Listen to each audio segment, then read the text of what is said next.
What if I told you the most successful marketers are professional liars? Now, before you recoil in shock or moral outrage, let me clarify. I'm not talking about blatant deception or fraudulent claims. I'm referring to something far more subtle and powerful: the art of storytelling. Welcome to CEO's Library, the 1% bookshelf. I'm your host. And today we're diving deep into Seth Godin's game-changing book, All Marketers Are Liars. In the next 15 minutes, we'll explore how master marketers use authentic storytelling to captivate audiences and drive growth. We'll uncover why facts alone don't sell, how to craft stories that resonate with your audience's worldview, and the critical importance of authenticity in your marketing.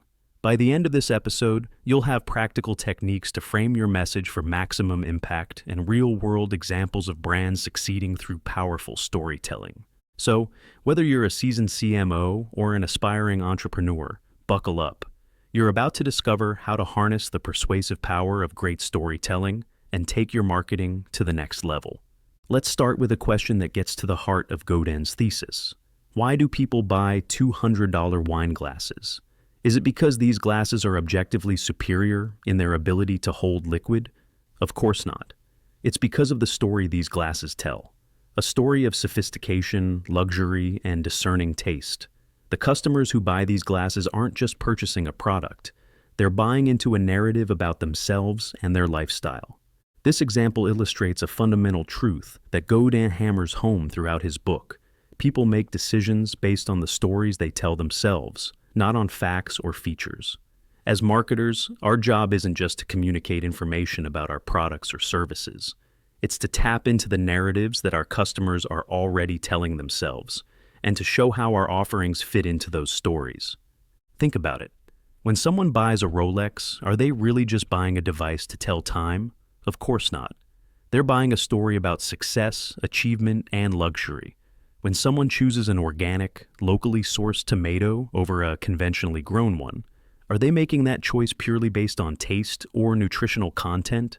Rarely. They're buying into a story about health, environmental responsibility, and supporting local communities. The key insight here is that every purchase, every decision, is influenced by the internal narratives we construct about ourselves and the world around us. As marketers, if we can identify and leverage these internal narratives, we can create much more compelling and effective campaigns. So how do we do this? The first step is to truly understand your audience. This goes beyond demographic data or purchasing habits. You need to dig deep into their worldviews, their beliefs, their aspirations, and their fears. What stories are they telling themselves about who they are and who they want to be? What role could your product or service play in those stories? Let's look at a practical example. Imagine you're marketing a new line of athletic shoes. The conventional approach might focus on the shoe's features, their lightweight design, their cushioning technology, their durability. But a storytelling approach would go much deeper. You might craft a narrative about transformation, about pushing limits, about becoming the best version of oneself. Your shoes aren't just footwear, they're a tool for personal growth and achievement. This approach doesn't just apply to consumer goods. B2B marketers can leverage storytelling just as effectively. If you're selling enterprise software, for instance, your story might be about empowerment, about giving your clients the tools they need to revolutionize their industries. It's not about features and specifications.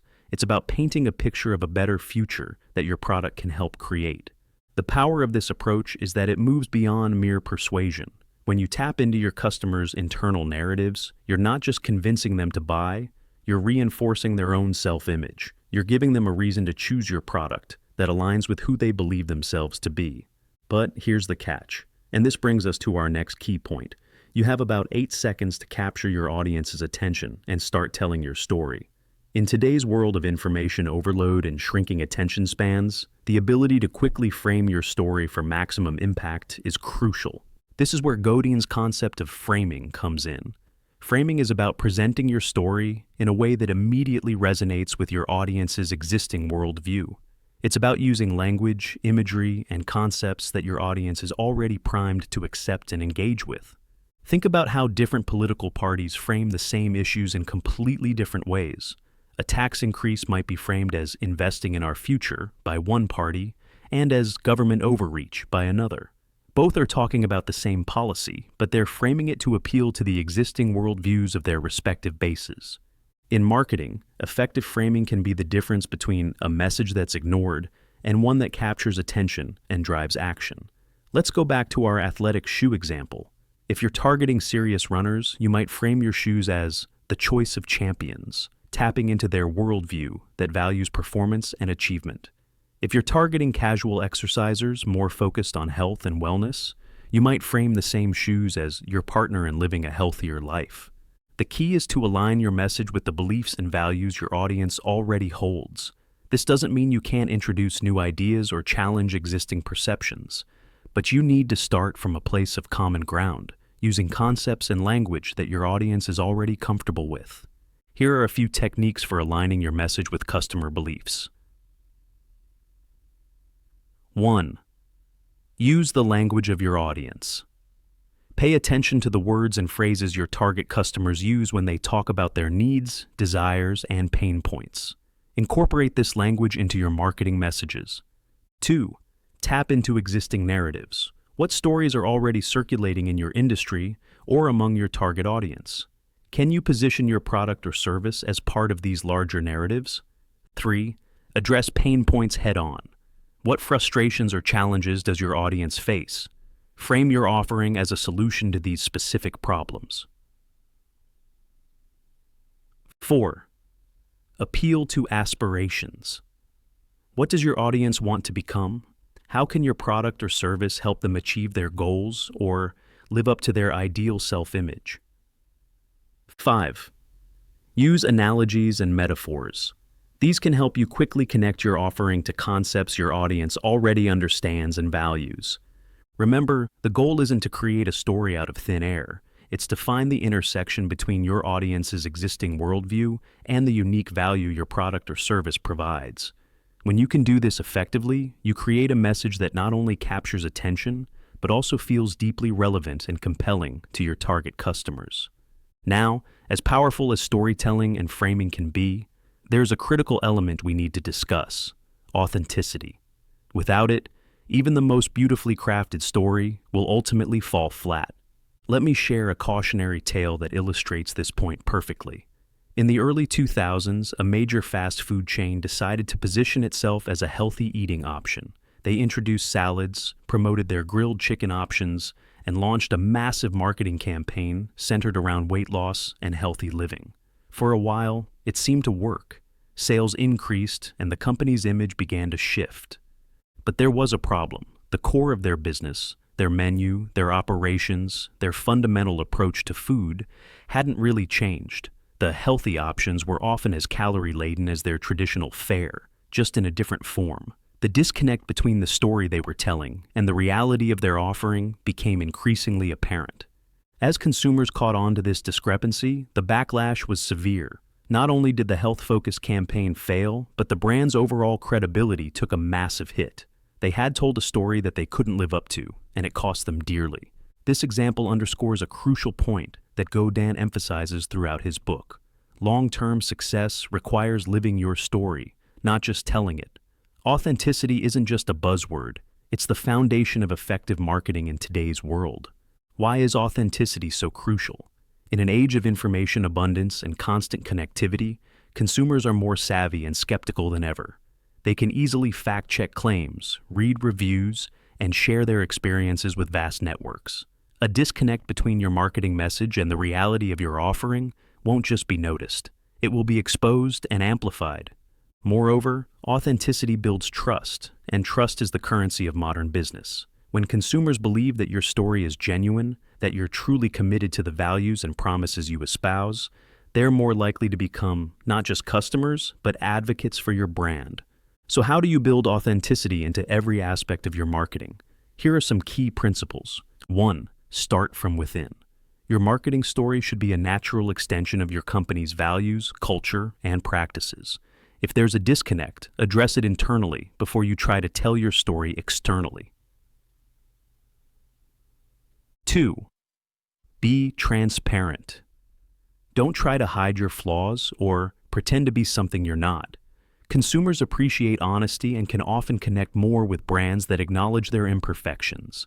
3. Show, don't just tell. Back up your claims with concrete actions. If you say you're committed to sustainability, for instance, be prepared to demonstrate that commitment in every aspect of your business. 4. Empower your employees. Your staff are the frontline representatives of your brand. Ensure they understand and believe in your story so they can authentically convey it to customers. 5. Be consistent. Your story should be reflected consistently across all touch points, from your advertising to your customer service to your product design. 6. Listen and adapt. Pay attention to how your audience responds to your story. Be willing to evolve your narrative based on their feedback and experiences. Remember, authenticity doesn't mean you can't be aspirational or innovative in your marketing. It simply means that your aspirations and innovations need to be genuinely rooted in who you are as a company and what you can deliver. Let's look at a positive example of authentic storytelling in action.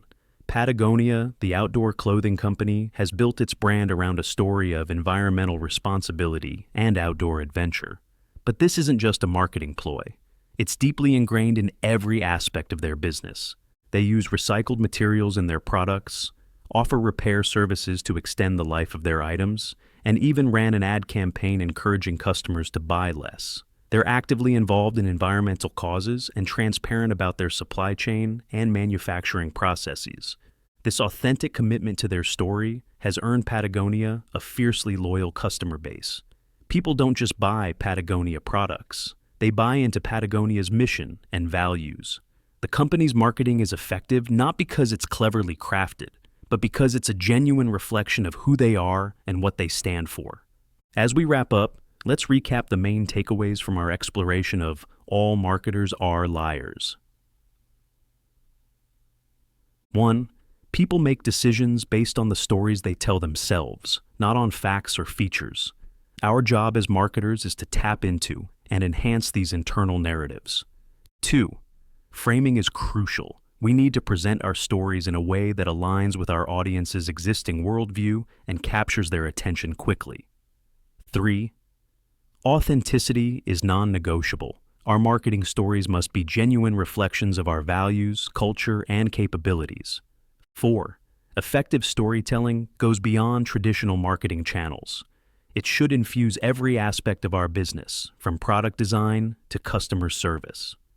5. The best marketing doesn't just sell products. It reinforces and enhances our customers' self-image and aspirations.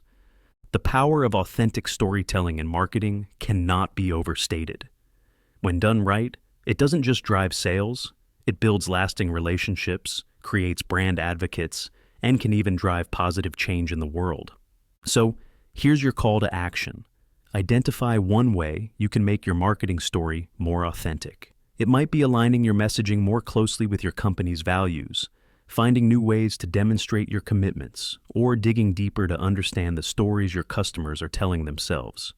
Remember, in a world crowded with marketing messages, authenticity is your greatest differentiator. It's not about spinning the cleverest tale. It's about telling a true story that resonates deeply with your audience.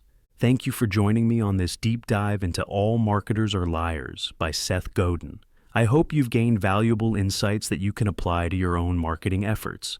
If you found this episode helpful, please don't forget to subscribe to CEO's Library, the 1% Bookshelf, and leave us a review. Your support helps us continue to bring you these actionable insights from the world's best business books. Until next time, keep telling great stories, and remember, the most powerful marketing lies are the ones that reveal deeper truths.